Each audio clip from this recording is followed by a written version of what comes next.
Halo, namaku Nisa, nama samaran. Ini adalah pengalaman terburukku yang pernah kurasakan.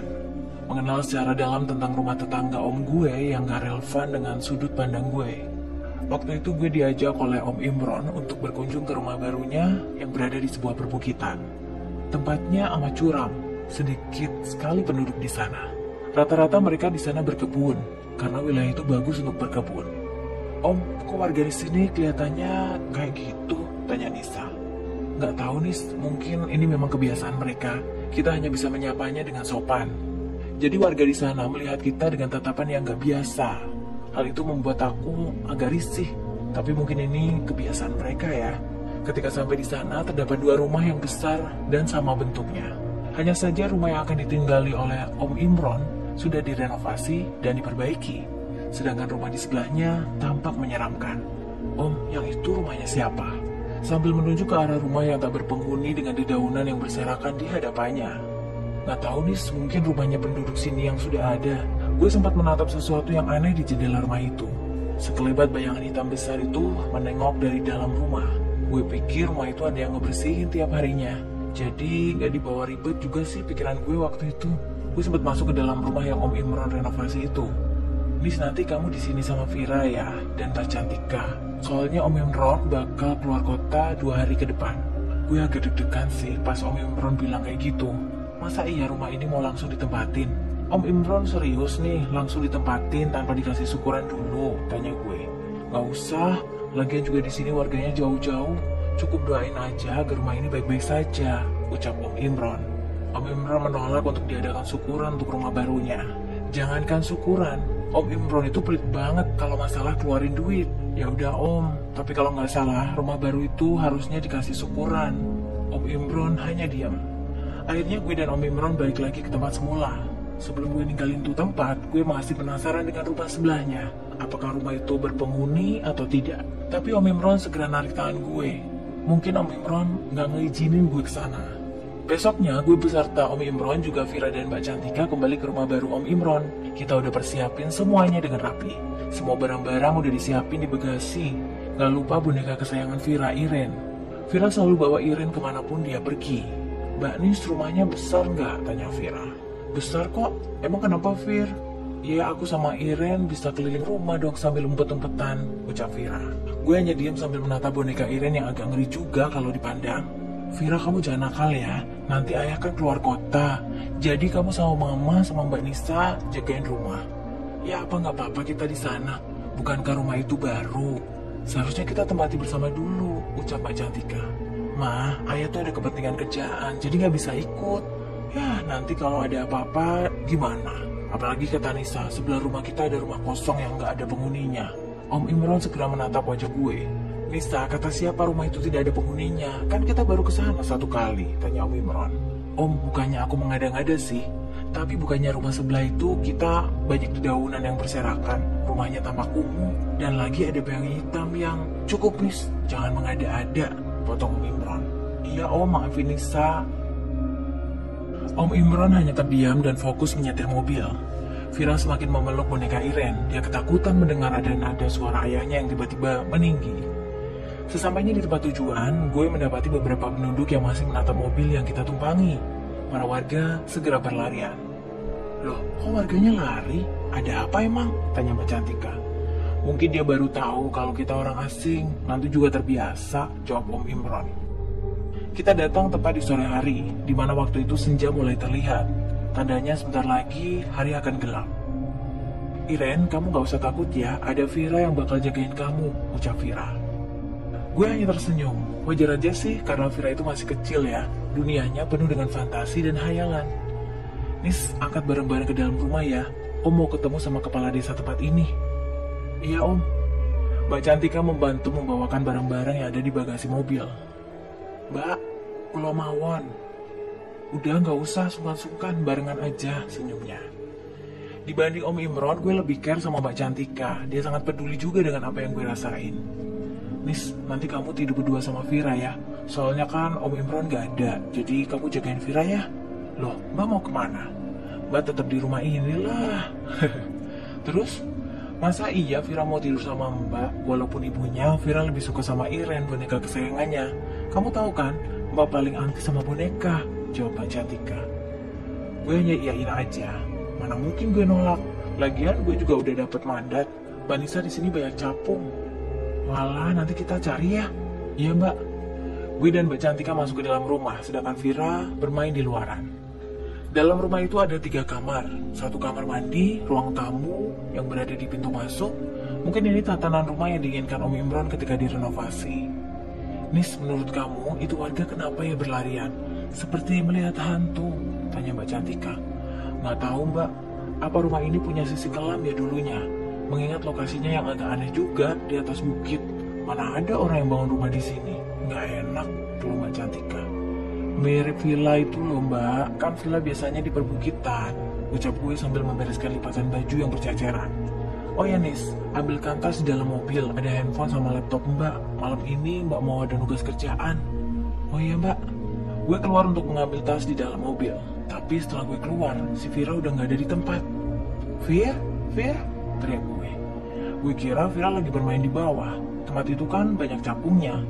Tapi belum aja gue langkahin kaki, gue dengar suara Vira yang jaraknya bisa dipastikan. Vira sedang bicara dengan seseorang seusianya. Gue cari suara itu. Nambah dekat, suara itu mengarah kepada rumah di sebelah. Lo ngapain Vira kesana? Ucap gue. Gue inget banget ucapannya. Nanti kita main bareng ya, kita kenalan dulu. Namaku Vira, ini Iren. Oh ya, kamu udah lama tinggal di sini. Begitulah percakapan di antara keduanya. Gue ngedeketin rumah itu, dan gue ngedapetin Vira tepat di belakang rumah kosong yang udah tua itu. Vira, ngapain di situ? Mbak Nisa bikin kaget aja. Kamu tadi ngobrol sama siapa? Enggak kok, aku ngobrol sama Iren. Kenapa di sini ngobrolnya? Vira terdiam. Ia berlari menuju rumah. Gue tahu ada yang disembunyiin Vira dari gue. Apa perasaan gue aja ya? Ini rumah emang udah nggak bener. Gue langsung cabut dari situ. Tapi begitu gue ngebalikin tubuh, seperti ada orang yang menatap gue dari belakang rumah itu. Gue cuek dan gak gue ladenin. Bisa-bisa gue stres mikirin yang gak nampak. Gue cepet banget stres. Saking overthinkingnya, gue pernah frustasi dan bawa pisau untuk bunuh diri.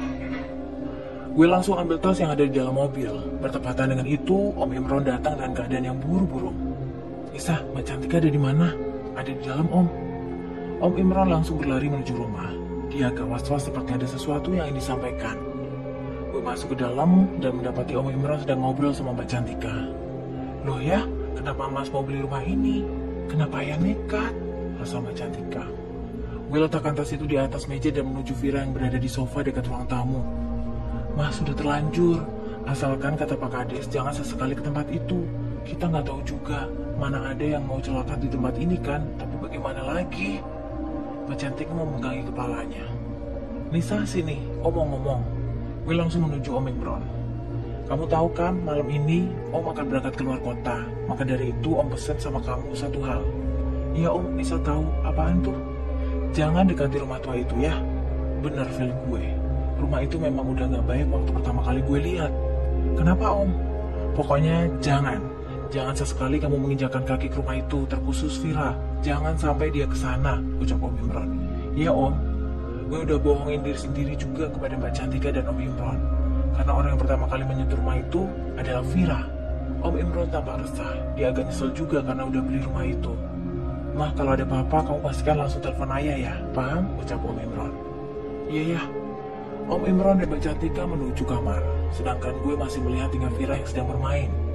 Vira, Mbak Nisa boleh nanya nggak? Kalau dijawab nanti kita nyari capung bareng besok ya, gimana? Asik, boleh Mbak. Gue lihat kanan kiri ruangan, semua aman. Waktunya menghitung lokasi Vira. Kamu tadi ngobrol sama siapa di rumah belakang itu? Ucap gue pelan. Oh itu, dia nggak mau nyebutin namanya. Maksudnya, mereka cuma diem aja Mbak. Aku tanya dia nggak mau jawab. Mereka hanya menutup mulutnya dengan tangannya. Emang kenapa? Takut dimarahin, ucapnya. Benar, ternyata dugaanku benar. Vira memang sedang berinteraksi pas gue deketin tadi. Parahnya bukan hanya satu, tapi menyebutkan kata mereka. Bisa dipastikan lebih dari satu atau dua. Memang kenapa Mbak nanya gitu? Vira nggak boleh ke situ lagi. Itu pesan ayah, ucap gue. Loh, emangnya kenapa? Gue masih menatap ke kanan dan ke kiri ruangan. Ada apa sebaiknya gue kasih tahu aja ya, biar Vira lebih paham. Karena mereka hantu. Tit, tit, tit. Mobil di depan rumah bunyi dengan sendirinya. Gue dan Vira sempat kaget. Mungkinkah obrolan kami didengar? Om Imron dan Mbak Cantika langsung keluar kamar. Ada apa Nisa? Gak tahu om, mobilnya bunyi sendiri. Om Imron segera mengambil kunci mobil di kamarnya. Loh kok? Siapa yang nyalain ya? Gak tahu mbak, kan kunci bukan di Nisa. Om Imron keluar kamar dan menuju mobil untuk mematikan mobilnya. Nisa, apa cuman aku yang perasaannya gak enak, ucap Mbak Cantika. Mbak, kita serahkan Tuhan aja deh, kita hanya bisa bertawakal. Mbak Cantika kebingungan. Dia seperti ketakutan ketika mengetahui fakta tentang rumah di sebelah. Vira, kamu mandi dulu ya, bentar lagi maghrib, ucap Mbak Cantika. Ayo pintar, mandi sama mbak. Iren kan dari kemarin belum mandi, ucap gue. Iya, ayo Iren kamu mandi, gosok gigi, sampoan.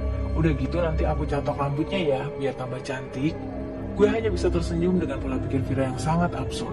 Wajar aja sih, anak kecil emang gitu. Tapi gue tetap harus menjaga Vira, supaya nggak kenapa-napa.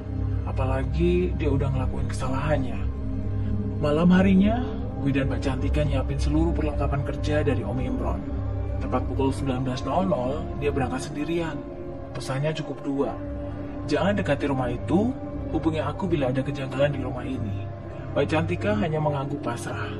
Nis, aku percaya sama kamu. Jangan sampai lupa dengan ucapanku ya. Gue bermaksud memberitahu tentang Vira, namun Om Imron segera memasuki mobilnya dan menyalakan mesin. Om Imron membuka kaca mobil.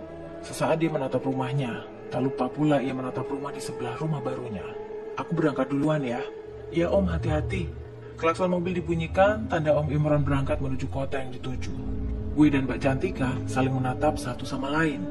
Mbak Cantika juga orang yang peka, namun gue tegasin ini bukan karena kesalahan Om Imron.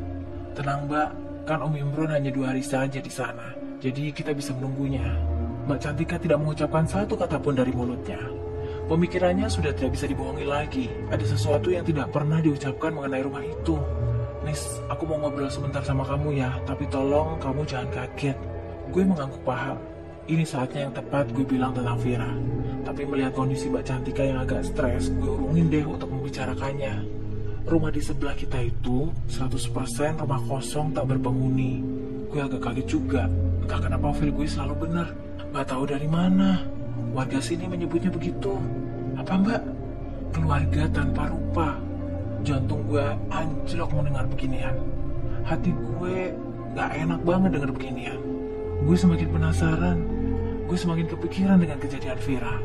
Maksudnya, rumah itu dulunya ada orangnya, terus sekarang hanya nama saja. Bukan, rumah itu sudah lama tak berpenghuni. Pemilik rumah dulu yang sekarang kita tempati menjualnya kepada Om Imron dengan harga yang sangat murah. Mengapa demikian?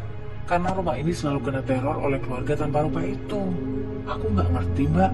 Rumah itu dulunya hanyalah sebuah rumah penyimpanan barang. Lalu ada satu keluarga yang mencoba mendiami rumah itu. Katanya mereka terlibat pertengkaran di rumah itu sebelum akhirnya 2 anaknya beserta istrinya dibunuh oleh suaminya, ucap Mbak Cantika. Mbak tahu dari mana? Om Imron ceritain. Lalu si suaminya kemana? Suaminya juga meninggal bunuh diri. Tubuh suaminya tinggi dan besar. Sedangkan anak-anaknya ketika meninggal, mulutnya tertutupi oleh tangannya. Istrinya tidak ditemukan. Mbak, gak usah nakut-nakutin Gue agak merinding waktu itu. Posisi kita di rumah hanya 3 orang. Bisa-bisanya Mbak Cantika menceritakan ini tepat keadaan tidak kondisional kayak gini. Ya udah, kamu tidur dan temanin Vira ya. Iya mbak. Gue menuju kamar Vira. Kita akhiri percakapan malam itu dengan rasa takut. Gue masih kepikiran dengan obrolan tadi. Mengapa Om Imron baru ngomong sekarang? Gue menatap Vira yang masih asik bermain dengan Iren. Vira, bobo yuk, ajak gue. Mbak, ayah kapan pulang? 2 hari lagi. Kenapa emang? Masih lama. Kenapa emang? Gak apa-apa mbak. Lagi-lagi Vira bikin gue pusing. Kenapa dia senang dan ngerasa bangga ketika ayahnya keluar kota? Vira, mbak tidur duluan nih. Kalau nggak tidur nanti ada hantu. Vira nggak menggubris. Dia masih asik dengan boneka Iren. Mbak tidur aja dulu. Aku mau ngebenerin rambut Iren, ucapnya. Kok ini anak makin sini makin aneh. Kenapa dia nggak takut ya? Serius nih, mbak tinggal tidur. Kalau mbak ngantuk tidur aja. Oke, awas aja kalau manggil-manggil mbak ya. Nanti mbak nggak mau bantu. Vira terdiam. Mbak, apa manggil mbak? Siapa yang bukain pintu mbak? Lah, siapa? Gak ada siapa-siapa kok. Vira mulai ngedeketin gue. Dia mulai ketakutan. Coba mbak dicek. Gue keluar kamar dan benar aja. Pintu rumah depan terbuka dengan sendirinya. Mbak Cantika, mbak di luar. Tidak ada sahutan atau balasan. Gue lihat kondisi luar kosong, gak ada orang. Gue tutup pintu. Siapa sih yang bukain pintu? Gue agak kesel waktu itu. Kalau iya Mbak Cantika yang buka, mana mungkin dia berani-berani ngerjain kita. Gue balik ke kamar sambil bawain cemilan buat ganjel perut. Setiba di kamar, gue lihat si Vira udah tidur. Loh kok udah tidur? Ucap gue. Gue duduk di sebelahnya. Gue letakkan Iren di atas lemari. Sambil ngemil, gue masih mikirin perkataan Mbak Cantika tadi. Semoga saja cepat berlalu, ucap gue. Selepas itu, gue langsung bersihin bekas makanan gue dan tarik selimut untuk siap-siap tidur. Gue tertidur pulas. Gak sadar juga sih, ada ringikan tawa anak kecil karena gue kira itu mimpi. Semakin kesini, ringikan itu nambah bikin risih. Mungkin ini mimpi. Tapi, kenapa ada suara Vira? Nah, Iren ini suka banget sama kostum mirip Cinderella itu, ucap Vira. Gue meraba-raba ke sisi kanan tempat tidur. Agak merinding juga pas gue lakuin itu karena gue ngelakuinnya setengah sadar. Loh kok gak ada? Ucap gue dalam hati. Gue langsung terbangun dan melihat seluruh sisi kamar. Vira, kamu di mana? Gue lihat pintu kamar terbuka lebar. Di mana sih ini anak? Gue beresin rambut yang masih berantakan sambil ngucap-ngucap mata. Gue lihat jam dinding. Hah? Jam 2 pagi? Kemana ya tuh anak? Gue keluar kamar sambil berjalan sepoyongan. Agak dipaksa juga karena prioritas utama adalah Vira. Kok pintu rumah juga kebuka? Angin malah membuat bulu kuduk gue merinding. Gue pegangi leher dan mengelus-elusnya agar semakin hangat. Vira, teriak gue sesaat sebelum keluar dari pintu. Gue pegangi daun pintu dan terpampang jelas tangan seseorang yang terkena lumpur. Loh, ini bekas tangan siapa? Masa iya Om Imron pulang tanpa memberitahu? Tapi kenapa seperti bekas lumpur? Gue dekati hidung gue ke bekas tangan itu. Bau selokan. Gue langsung menatap luar rumah. Jika bukan dari selokan masyarakat, ini berarti dari tanah perkebunan warga yang tercampur pupuk dan menyatu menjadi lumpur. Perkiraan gue waktu itu. Gue melangkahkan kaki menuju luar rumah. Gue perhatikan kanan, kiri, sekitar rumah. Gak ada orang. Gak ada tanda-tanda aktivitas warga. Gak ada tanda-tanda kedatangan Om Imron. Lalu siapa ya? Bro, pintu rumah tertutup rapat. Gue panik dan langsung gedor-gedor pintu rumah yang tertutup sendiri. Mbak Cantika, bukain pintu, teriak gue. Angin di luaran nambah kencang. Gue menatap seluruh keadaan sekitar. Tolong siapapun, penjaga atau leluhur sekitaran sini. Bukan bermaksud untuk mengganggu ketenangan kalian, ucap gue sambil memeluk diri. Nambah kesini, angin semakin liar. Pepohonan di sekitaran makin bergoyang-goyang. Teriakan hewan di sekitaran menambah beban pikiran gue kala itu. Mbak Cantika. Gue sampai nangis-nangis karena gue gak sanggup lagi ngadepin sendirian. Mbak, bukain pintu. Gue coba ngedobrak pintu, namun terbuka sendiri. Nisa, kok kamu di luar? Gue tatap muka Mbak Cantika dengan perasaan haru. Suwun Mbak, suwun. Gue peluk kakinya sebagai tanda terima kasih gue padanya. Udah, ayo masuk. Kita cerita di dalam ya. Mbak Nisa menutup pintu dan menyuruh gue duduk di sofa. Ini selimutnya, Nis. Kamu kenapa? Mbak Nisa membawakan selimut untuk menghangatkan badan gue yang kedinginan. Mbak, ini rumah sudah tidak bagus. Lah kenapa emang? Aku selalu diteror. Diteror kenapa?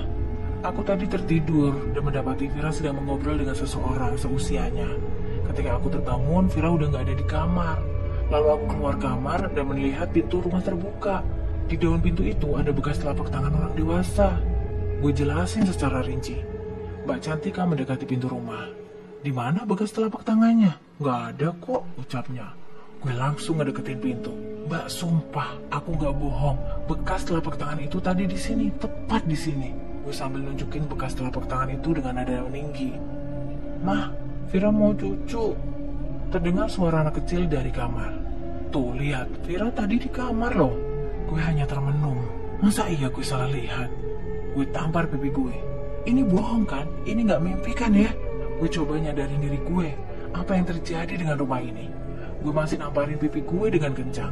ini pasti bohong. Mana mungkin gue bohong? Jangan bercanda. Mbak Cantika langsung berlari ke arah gue. Astagfirullah Nisa, istighfar dok. Mbak ini bohong kan? Mana mungkin Mbak Cantika nggak percaya? Sejak kapan aku diajarkan untuk bohong? Aku nggak pernah bohong loh Mbak. Aku nggak pernah berkata di luar nalar. Aku bicara dengan real dan fakta bahwa rumah ini tidak benar. Rumah ini tidak baik-baik saja. Mbak harus percaya gue ya, teriak gue. Nisa, udah dok. Mbak Cantika memeluk gue sambil memohon agar segera menghentikan tindakan brutal gue. Vira keluar dari kamar sambil membawa Iren. Gue menatap tajam mukanya. Vira, siapa yang tadi kamu ajak bicara? Teriak gue. Vira langsung berlari dan menutup kamar. Tuh kan dia lari, berarti dia sedang mempermainkan kita Mbak. Nisa udah dok, kamu jangan lakuin itu. Vira tuh masih kecil, gak usah diperpanjang. Gue terdiam. Tubuh gue lemes. Mbak, aku minta teh hangat boleh? Boleh dok, bentar ya. Mbak Cantika membawakan aku teh hangat dan cemilan. Ini dok, sekarang istirahat ya. Sekarang bersikaplah tenang. Mbak, aku frustasi banget. Aku mau pulang. Aku gak mau di sini terus-terusan. Dok, besok Om Imron datang. Setelah itu tinggal menentukan keputusannya. Apakah kita lanjut atau tidak. Mbak, Om Imron selain cerita mengenai rumah itu, apakah menceritakan keluarga rumah sebelah? Yang Mbak tahu sih, istrinya itu tidak ditemukan. 2 anaknya terbunuh sembari menutup matanya. Dan suaminya dulu sempat berkebun di sini bersama para warga. Hanya 1 hari saja. 1 hari? Kenapa emang? Sebelum akhirnya ditemukan meninggal bunuh diri, para warga menutupi kebenaran faktanya. Karena sesekali menceritakan, mereka mendatangi untuk menerornya. Pikiran gue agak terbuka. Kemungkinan mereka datang tidak terlambat. Om Imron sangat tergesa-gesa menaruh kesepakatan hingga melupakan dampaknya, ucap Mbak Cantika. Gue menyeruput teh hangat dengan pengharapan bisa menenangkan diri. Sekarang kamu istirahat ya, nanti kita masak bareng, oke? Senyum Mbak Cantika. Oke Mbak, aku ke kamar dulu ya. Kalau ada apa-apa ketuk pintunya, ucap Mbak Cantika. Gue langsung menuju kamar. Di situ Vira sudah tertidur lelap. Gue hanya menaruh iba padanya. Jangan sampai dia menjadi bulan-bulanan para sosok itu. Tepat subuh, Mbak Cantika bangunin gue dan siap-siap untuk sholat berjamaah. Nis, yuk sholat. Iya Mbak. Usai sholat, Mbak Cantika ngajak ke dapur. Mbak, aku kemarin udah bikin nasi, kayaknya udah matang, ucap gue. Ketika Mbak Cantika membuka magicom, dia kaget karena yang didapatinya bangkai tikus besar. Ah, siapa yang naruh wirok di sini? Ucapnya. Wirok itu termasak hingga bau dagingnya menyeruak ke seluruh ruangan dan membuat mual gue sama Mbak Cantika. Mbak, kok bisa ya? Kamu masukin wirok? Dan kamu? Mbak, aku masukinnya beras. Mana ada? Mana ada jadi wirok kayak gini? Lalu siapa ini? Gak ngerti aku Mbak. Gue langsung ambil wirok itu dengan pencapit gorengan sambil menutupi hidung dan gue masukin ke dalam bungkus keras hitam. Buang yang jauh ya, perutku mual. Gue buang bungkusan itu ke depan rumah, tepat di depan pohon jati yang berdiri tegak. Nis, kok bisa kayak gini ya? Mbak, udah aku bilang kan, ini rumah nggak baik. Aku nggak ngerti Nis, aku kapok di sini. Mbak Cantika menuju kamarnya, dia merasa nggak nyaman tinggal di rumah ini. Sesaat dia sedang menelpon Om Imron. Ya, rumah ini kena teror. Kapan kamu pulang? Hah, lusa. Kamu mau buat kami mati semua? Gila kamu. Jangan mengada-ada, rumah ini nggak baik-baik saja. Gue memberanikan diri menuju kamar Mbak Cantika. Ketika gue mau mengetuk tangannya, Mbak Cantika berteriak histeris. Ah, Mbak kenapa? Gue lihat dari bolongan pintu, kepala Mbak Cantika tertusuk pisau. Gue langsung buka pintunya karena tidak terkunci. Astagfirullah Mbak. Nisa tolongin Mbak ya. Gue langsung mencabut pisau di paha itu dan berhati-hati agar lukanya tidak menyebar. Gue ambil kopi untuk menutupi lukanya. Mbak tahan Mbak, kopi ini buat nutupin pendarahannya, biar cepat selesai pendarahannya, ucap gue. Mbak Cantika masih menahan rasa sakit. Nis, benar kata kamu, rumah ini sedang diteror. Mbak, kenapa pisaunya bisa kena paha? Sesaat aku sedang mengupas apel, tanganku tergerak sendiri menghujamkannya tepat di paha, ucapnya. Gue langsung ambil perban dan membereskan sisa kopi dengan air hangat. Gue kasih betadine biar lukanya cepat kering. Lalu gue tutup dengan kapas dan perban. Mbak, sekarang kita hanya bisa bertahan. Tok tok tok. Mbak, siapa yang datang? Ucap gue. Jangan dibuka. Mbak Cantika menggenggam tangan gue. Miss, percaya sama aku, jangan dibuka. Iya mbak. Tok tok tok. Suara ketukan pintu rumahnya berbunyi 2 kali. Padahal suasana masih sangat pagi. Miss, kamu jaga Vira ya. Aku takut dia kenapa-napa. Iya mbak, aku bakal jaga dia. Tok tok tok.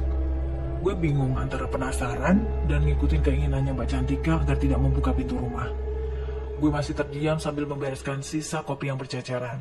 Lampu kamar berkedap-kedip dengan sendirinya. Mbak, apalagi ini? Mbak Cantika mengambil tasbih sembari membaca bacaan yang bisa dia ucapkan. Lampu pun berhenti berkedap-kedip. Mbak, kayaknya rumah ini belum ada izin. Bukan, Nis. Mereka memang suka mengganggu. Maksud Mbak udah tahu? Awal kesini Mbak udah tahu bahwa tempat yang kita tempati tidak baik karena berdekatan dengan tetangga yang tidak ada rupa. Maksudnya, tetangga kita itu keluarga tanpa rupa yang artinya mereka masih berkeliaran di sekitar kita. Iya, Nis. Kamu panggil Vira, di mana dia? Tadi sih dia masih tidur. Coba cek lagi, Nis. Gue segera menuju kamar Vira. Loh kok, siapa yang ngebuka pintu rumah? Gue nggak ngerespon hal itu. Prioritas gue hanya Vira. Vir. Sesaat sebelum gue buka kamar, gue ngedapetin bekas telapak tangan yang sama. Vira. Pas gue buka, Vira udah gak ada di kamar. Mbak, Vira gak ada di kamar, teriak gue. Mbak Cantika keluar kamar dengan berjalan tertatih-tatih. Kenapa, Nis? Vira mana? Vira hilang, Mbak. Tuh, lihat, di gagang pintu kamar ada bekas telapak tangan, kan? Mbak Cantika baru percaya dengan apa yang aku katakan. Nis, kok beneran ada? Siapa yang udah masuk ke dalam rumah? Tanya Mbak Cantika sambil menengoki bekas telapak tangan yang masih baru itu. Mbak, kita harus segera keluar dari sini ya. Jangan sampai urusan ini lebih panjang, jelas gue. Terus Vira kemana? Mbak di sini aja, biar aku yang cari Vira. Aku nggak mau Mbak kenapa-napa, ucap gue. Gue anterin Mbak Cantika ke kamar, lalu setelah itu gue keluar dari rumah. Vir, kamu kemana? Gue memandangi sekitaran rumah. Kok nggak ada suara anak kecil ketawa? Gue pandangi rumah sebelah. Gue lirik rumah itu secara perlahan. Jika Vira kesana, berarti keputusanku sudah bulat untuk segera akhiri, ucap gue. Gue langsung ke dapur sembari bawa pisau. Kesannya buat jaga-jaga aja. Barangkali yang gue maksud itu bisa saja warga sini atau apalah. Gue langsung menuju rumah itu sembari bawa pisau. Gue langkahin kaki agak cepat dan membuka rumah itu dengan sekali dorong. Loh, kok nggak dikunci? Ucapku dalam hati. Gue masuk ke dalam, suara tawan kecil itu menambah dekat. Gue genggam pisau itu kencang-kencang biar bisa menghujamkan tepat di tubuh orang yang coba mau nyulik Vira. Suara itu menuju pada sebuah kamar yang letaknya berdekatan dengan sebuah cermin besar. Gue langsung buka pintu itu. Vira, kenapa kamu main di sini? Tanya gue sembari menariknya keluar. Mbak, sakit, teriaknya. Ketika gue narik dia, gue terjatuh tepat di depan cermin. Gue ambil pisau yang tergeletak di depan gue.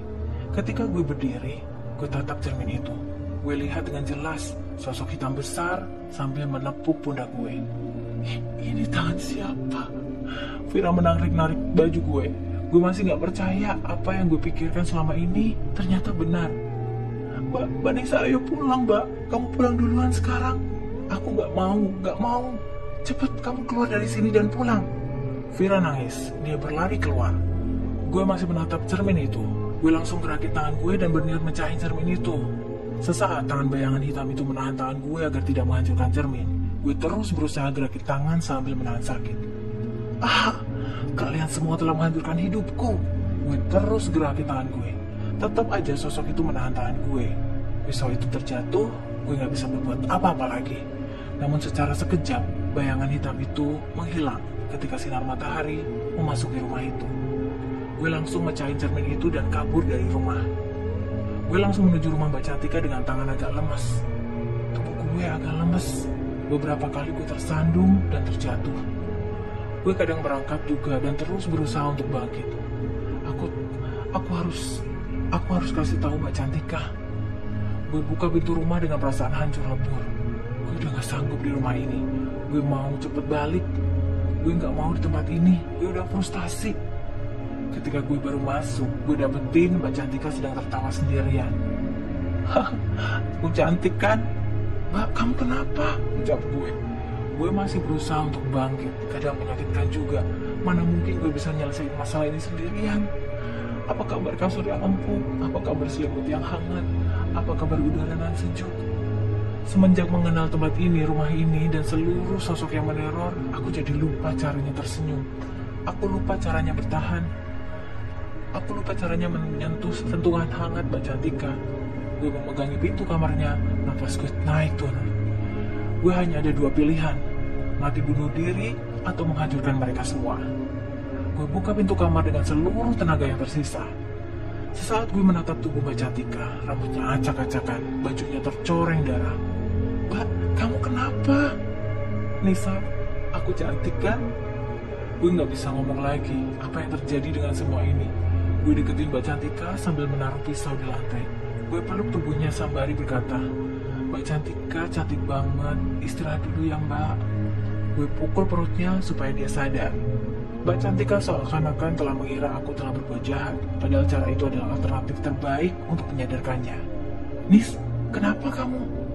Maafin Nisa Mbak, Mbak istirahat ya, jangan banyak melamun. Kita udah di ujung hari, teror makin mengenai rumah ini. Mbak Cantika pingsan sesaat. Gue nangis, gue frustasi banget. Apa yang sebenarnya terjadi dengan rumah brengsek itu? Mengapa penghuni rumah itu mengganggu kami semua? Gue ambil pisau yang ada di lantai, gue mau interogasi Vira. Niat gue cuma mau ngancam aja, berharap dia berkata jujur. Vira, buka pintunya. Vira langsung membuka pintu. Vira, kamu jawab dengan jujur ya. Gue deketin sambil menodongkan pisau. Kamu tadi bicara sama siapa? Jawab. Mbak udah bilang kan, kamu jangan masuk rumah itu. Mengapa masih bandel sih? Vira mundur ke belakang. Dia ketakutan. Dia memeluk boneka Iren. Jawab, ucap gue dengan nada yang meninggi. Vira mengambil sebuah vas bunga yang berada di meja belajarnya. Dia melemparkannya tepat di kepala gue. Au, sialan. Cucuran darah keluar dari kepala gue. Kepala gue langsung pusing. Tubuh gue lemas dan gue terjatuh pingsan. Gue gak ingat apa-apa lagi saat itu. Vira berlari entah kemana. Mungkin saja ke rumah itu atau dia kabur. Gue udah gak peduli. Gue udah frustasi. Gue terbangun jam 7 malam. Gue baru sadar bahwa gue berada di kamar terlalu lama. Bekas darah gue masih berceceran di lantai. Gue menuju kamar Mbak Cantika yang masih tidur. Gue udah frustasi, gue gak tahu harus gimana. Gue mencoba untuk bunuh diri agar semua cepat selesai. Tapi, apakah bisa menyelesaikan masalah juga? Gue ambil pisau yang masih tergeletak di lantai. Gue ada niatan memotong urat nadi yang ada di tangan gue. Tapi gue masih menahannya. Gue nangis sejadi-jadinya.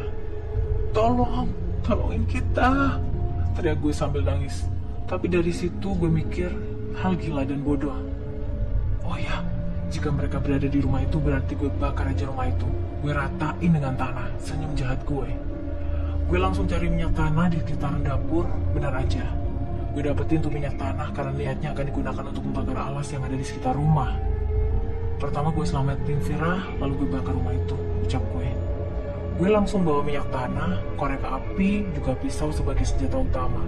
Gue menuju rumah itu, dan benar saja, gue dapetin suara Vira lagi ngobrol. Vira sayang, keluar ya, Mbak Nisa bawain oleh-oleh untuk kamu, ucap gue dari luaran rumah. Vira langsung keluar dari rumah itu. Mbak Nisa, Mbak mau ngapain? Ucapnya polos. Gue langsung narik dia dan lempar tubuhnya hingga terjatuh beberapa meter dari rumah. Gue masuk rumah, menutupnya dari dalam. Sekarang, mari kita mati sama-sama. Gue langsung menuju ke ruangan tempat Vira ngobrol dengan teman-teman tanpa rupanya, sembari menyebarkan minyak tanah ke seluruh ruangan. Kamu tahu, aku bosan hidup gara-gara kalian hadir dalam kehidupanku.